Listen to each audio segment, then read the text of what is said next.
Magandang hapon po sa ating lahat. Narito ang weather update sa araw ng Sabado, June 15, 2024. Wala pa rin naman tayong binabantayang anumang bagyo or low pressure area sa loob at labas ng ating Philippine Area of Responsibility. At itong southwest monsoon ay patuloy na umiiral dito sa may western section ng Visayas at pati na rin dito sa may southern Luzon.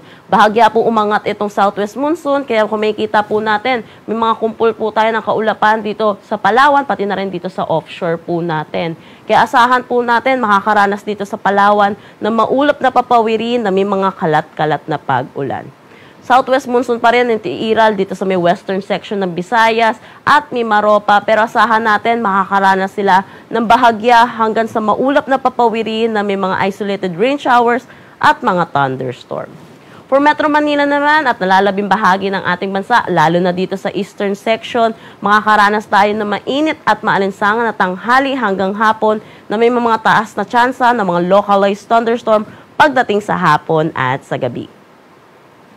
Para naman sa magiging panahon natin bukas dito sa Luzon, kung makikita po natin, magiging maaliwalas ang ating panahon, pero tandaan po natin, mataas po yung mga tsansa ng mga localized thunderstorm pagdating sa hapon at sa gabi. Agwat ng temperatura for Metro Manila, 25 to 34 degrees Celsius, Lawag, 26 to 33 degrees Celsius, Tuguegarao, 26 to 35 degrees Celsius. Dito sa Baguio, asahan natin ng 18 to 25 degrees Celsius, Tagaytay 23 to 32 degrees Celsius, at Legazpi 26 to 34 degrees Celsius. Para naman dito sa may Palawan, Visayas at Mindanao, makakaranas po sila ng maaliwalas na panahon. Pero kung makikita po natin, nag-improve na po yung weather dito sa may Palawan dahil itong bahagya pong aangat, itong southwest monsoon at possible po offshore po ito bukas at kaya makakaranas na yung Palawan ng maaliwalas na panahon. Agwat ng temperatura for Calayan Islands at Puerto Princesa, 25 to 32 degrees Celsius. Sa Iloilo, 26 to 32 degrees Celsius. Cebu, 27 to 33 degrees Celsius. For Tacloban, asahan natin 26 to 33 degrees Celsius. Sa Zamboanga naman, 26 to 32 degrees Celsius. Cagayan de Oro, 25 to 32 degrees Celsius. At Davao, 26 to 33 degrees Celsius. Wala naman tayong nakataas na anumang gale warning sa anumang seaboards ng ating bansa.